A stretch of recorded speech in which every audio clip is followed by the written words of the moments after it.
अष्टावक्र गीता पंचम प्रकरण भाग 15। नाते संगो अस्ति केनापि किम शुद्धा त्यक्तुमिच्छसि संघात विलियम कुर्वन्नेवमेव लयम वज्र। नाते संगो अस्ति केनापि किम शुद्धा त्यक्तुम इच्छसि संघात विलियम कुर्वन्नेवमेव लयम वज्र। तेरा किसी के साथ भी संग नहीं है, इसलिए तू शुद्ध है, किसको त्यागना चाहता है।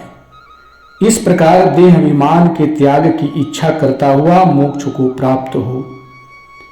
राजा जनक के उत्तर जानने के उपरांत अष्टावक्र जी समझ जाते हैं कि इसे आत्मज्ञान प्राप्त हो चुका है, क्योंकि इस समय यह जैसा अनुभव कर रहा है यह स्थिति तो आत्मज्ञानी जैसी ही है। इस प्रकरण में अष्टावक्र जी राजा जनक को मोक्ष को उपदेश देते हैं। वो कहते हैं कि जब तू यह जान लिया कि तू शुद्ध चैतन्य आत्मा है, तू अकेला है, ना तेरा कोई संगी है ना कोई तेरा साथी है, फिर तू किसे त्यागने की बात कहता है। त्याग तू उसका ही तू कर सकता है जब तेरे पास कुछ हो। जब तेरे पास अपना कुछ है ही नहीं तो फिर त्याग कैसा। तू दुनिया में अकेला ही आया है और दुनिया से अकेला ही जाएगा। संसार के भौतिक प्राणी पदार्थ तेरे नहीं हैं। यह सब जिसे तुम अपना मानकर चल रहे हो, इसका कारण है देह अभिमान। यही तो अज्ञानता है। लोग विभिन्न वस्तुओं को अपना समझकर दान करते हैं, उनका त्याग करते हैं। देह अभिमान के कारण ही जीव में लोभ मोह ममता जागती है। धन दौलत घर बार मित्र संबंधियों के त्यागने से कुछ नहीं मिलने वाला है।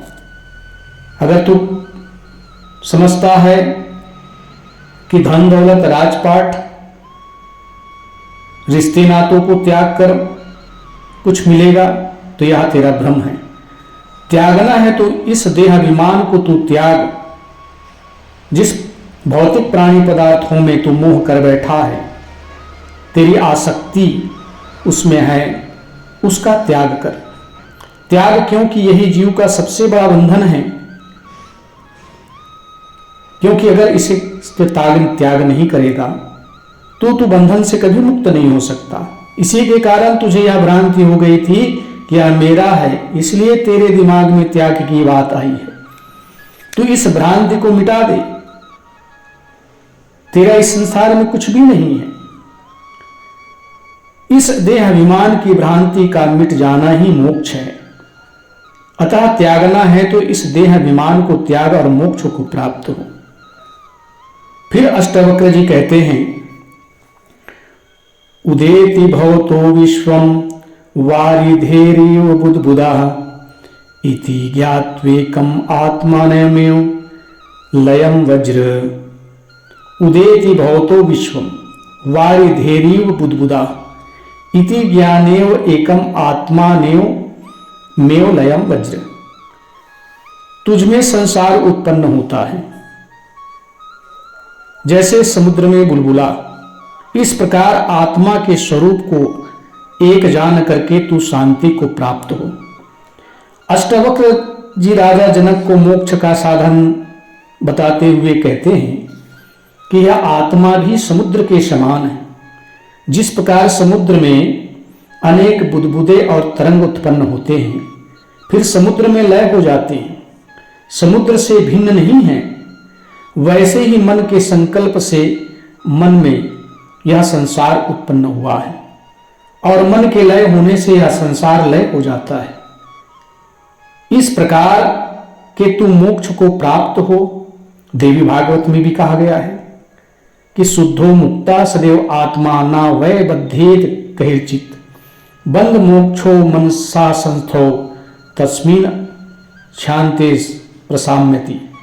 आत्मा तो शुद्ध और मुक्त है, वह कभी भी बंधन को प्राप्त नहीं होता है।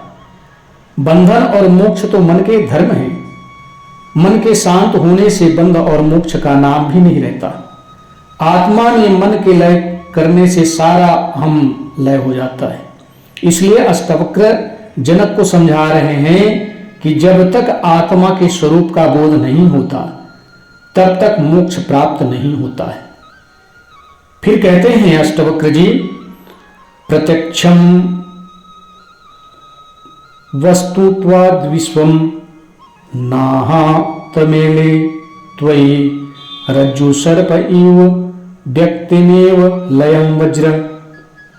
अर्थात कहते हैं कि दृश्यमान संसार का सुख प्रत्यक्ष होता हुआ भी रस्सी सर्प के सदृश तुझ शुद्ध के लिए नहीं है, इसलिए तू शांति को मोक्ष को प्राप्त हो। अज्ञानतावश यह दृश्यमान संसार स्थूल होने से प्रत्यक्ष सुख दिखाई देता है, क्योंकि उसे आत्मा तत्व का अनुभव नहीं है, किंतु इसके पीछे जो सूक्ष्म अध्यास है वह इंद्रियों का विषय ना होने से प्रत्यक्ष दिखाई नहीं देता। या तो मन का विषय है,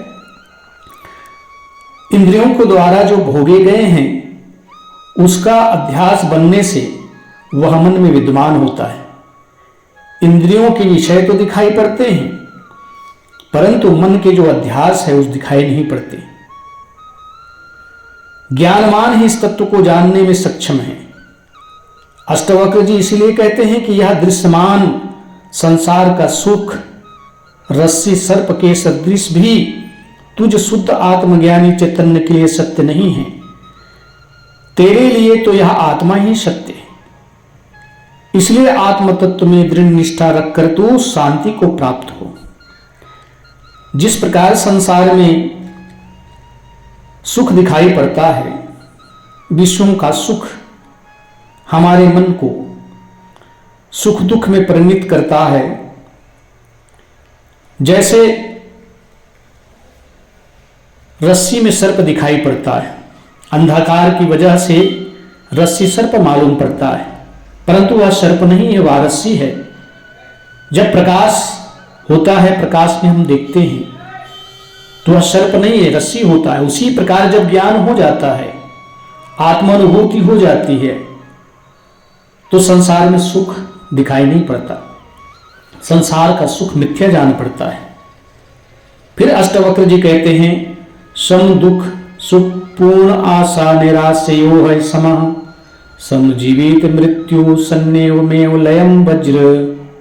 सम दुख सुख पूर्ण आशा नैराश्यो है समः सम जीवित मृत्यु सन्नेवमेव लयम वज्र। जिसकी नजर में दुख और सुख समान हैं, जो पूर्ण है, आशा और निराशा भी जिसकी नजर में एक समान है, जीना मरना भी जिसकी नजर में समान है, ऐसा होता हुआ तू ब्रह्म दृष्टि रख और मोक्ष को प्राप्त हो। अष्टावक्र जी कहते हैं कि हे जनक, तू आत्मानंद से परिपूर्ण है। देव योग से शरीर में उत्पन्न हुए जो सुख दुख हैं उनमें भी तू पूर्ण है, क्योंकि तूने अपने आत्मा को जान लिया है। आशा निराशा में भी तू सम है, जीने और मरने में भी तू सम है। सुख दुख आदि तो अनात्मा के धर्म हैं, ये उन्हीं के लिए हैं जिन्हें आत्मज्ञान प्राप्त नहीं हुआ है। अज्ञानतावश अंधकार में रस्सी सर्प दिखाई देता है, जो सत्य नहीं है, मिथ्या भ्रम है। वैसे ही जगत का सुख भी मिथ्या और भ्रम है। इसलिए तू ऐसा स्थित प्रज्ञ होता हुआ ब्रह्म दृष्टि को प्राप्त हो, क्योंकि ब्रह्म अर्थात आत्मा ही केवल सत्य है। राजा जनक को अष्टावक्र मोक्ष का रहस्य बता रहे हैं। वो कहते हैं, आज जो आत्मज्ञानी हो जाते हैं उनके लिए क्या सुख क्या दुख, क्या जन्म क्या मरण। जो अपनी आत्मा में ही स्थित हो गया उसके लिए सब सम हो जाते हैं। जो आत्मज्ञानी नहीं है, जो ज्ञानी है, उसके लिए संसार में सुख दुख, जन्म मरण, लाभ हानि, चिंता नाना प्रकार से उसे पीड़ित करते हैं। लेकिन जो आत्मज्ञानी हो गए इनमें सम हो जाते हैं।